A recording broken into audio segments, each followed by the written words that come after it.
اب اس کے بعد ہم انشاءاللہ آخر میں یہ دیکھیں گے کہ اللہ تعالیٰ نے اپنی صفات کو کس طرح بیان کیا، اور اللہ تعالیٰ نے تو خیر کس ترتیب سے بیان نہیں کیا، یہ ترتیب جو ہے میں نے قائم کی ہے، اور 3 حصوں میں اللہ تعالیٰ کی صفات کو تقسیم کیا ہے۔ پہلی صفات وہ ہیں جو اللہ تعالیٰ کی ذات کامل کا بیان ہے، اس کی ذات احد کا بیان ہے، ان کو اس لیے میں نے صفات کمال یا صفات احدیت کہہ دیا ہے، اور ان پر پچھلی دفعہ بڑی تفصیل کے ساتھ گفتگو کی تھی، اور یہ بتایا تھا کہ ان کو کس پس منظر میں استعمال کیا گیا ہے، اور یہ کس پہلو سے اللہ تعالیٰ کی شخصیت کا بیان ہے، جو کہ پچھلے لیکچر میں ان پر بڑی تفصیل کے ساتھ گفتگو ہوئی تھی، اس لیے میں تفصیل میں نہیں جا رہا، بلکہ بہت اختصار کے ساتھ یہ عرض کر رہا ہوں کہ یہ صفات جب انسانوں کے سامنے آتی ہیں تو کس قسم کے احساس اور جذبات پیدا ہوتے ہیں، یہ ہونے چاہیے۔ دیکھیے یہ صفات جب بھی سامنے آئیں گی، اللہ تعالیٰ کی عظمت کا احساس، اس کی کاملیت کا احساس، اس کے یونیک اور اس کے احد ہونے کا احساس، اس کے بے مثل و بے نظیر ہونے کا احساس، ہر عیب، ہر کجی، ہر کمزوری سے پاک ہونے کا احساس پیدا ہونا چاہیے، اور تسبیح کا جو ایک ذکر ہے اور اللہ کی پاکی بیان کرنے کی جو طریقہ قرآن مجید میں بیان کیا گیا، اور یہ جو وظیفہ ہے جو کائنات کی ساری اشیاء کرتی ہیں، ساری کائنات کرتی ہیں، یہ تسبیح اصل میں اسی احساس سے ہوتی ہے کہ میرا رب پاک ہے، بے عیب ہے، وہ کامل ہے، وہ پرفیکٹ ہے، اس کے اندر کوئی کمزوری نہیں ہے، اور یہ وہ چیز ہے جو ہمیں اللہ تعالیٰ سے پھر اس حیثیت میں متعلق کرتی ہے کہ ہم عاجز ہیں، اور ہمارا رب جو ہے وہ سب کچھ کر سکتا ہے،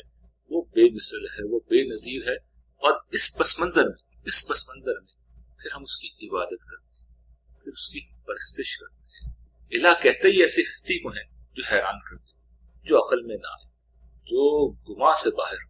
تو اللہ تعالیٰ کی صفات اصل میں یہ بتاتی ہے کہ اللہ تعالیٰ ہمارے گمان سے باہر ہیں، اور اس سے عبادت کا جذبہ پیدا ہوتا ہے، اور پھر ہم اس کی تسبیح کرتے ہیں۔ یہ صفات باری تعالیٰ کا ایک دوسرا دائرہ ہے جس کو اس طالب علم نے تفہیم مدعا کے لیے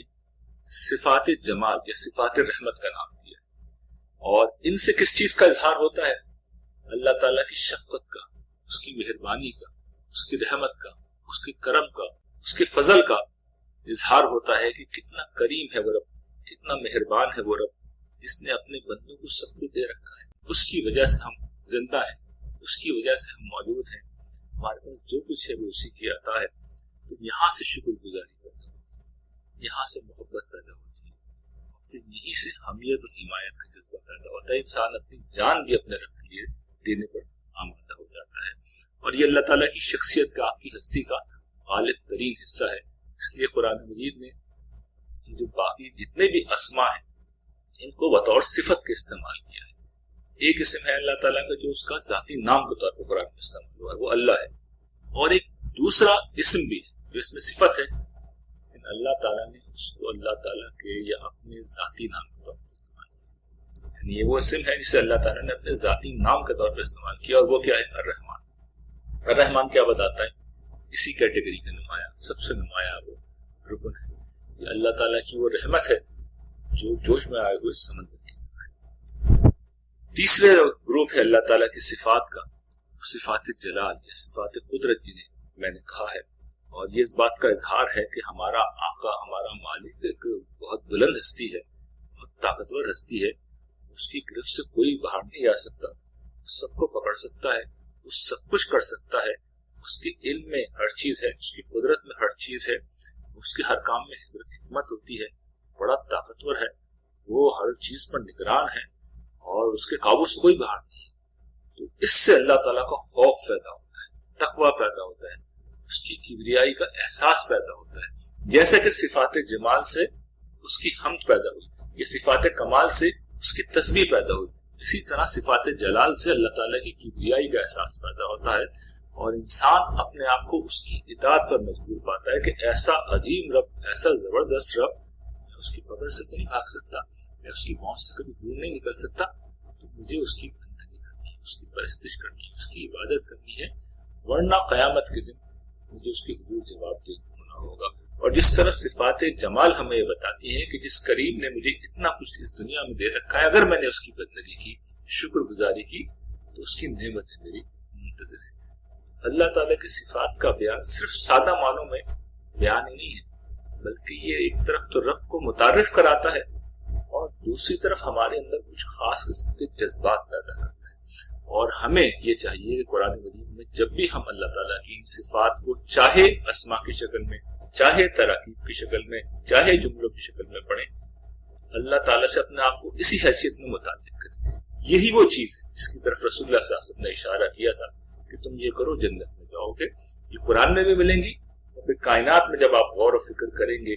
سوچیں گے، تدبر کریں گے، تفکر کریں گے، اور اس کو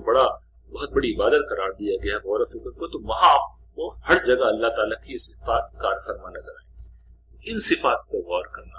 ان کے ذریعے سے اللہ تعالیٰ کی معرفت حاصل کرنا، یہ کرنے کا سب سے بڑا کام ہے۔ وآخر دعوانا ان الحمدللہ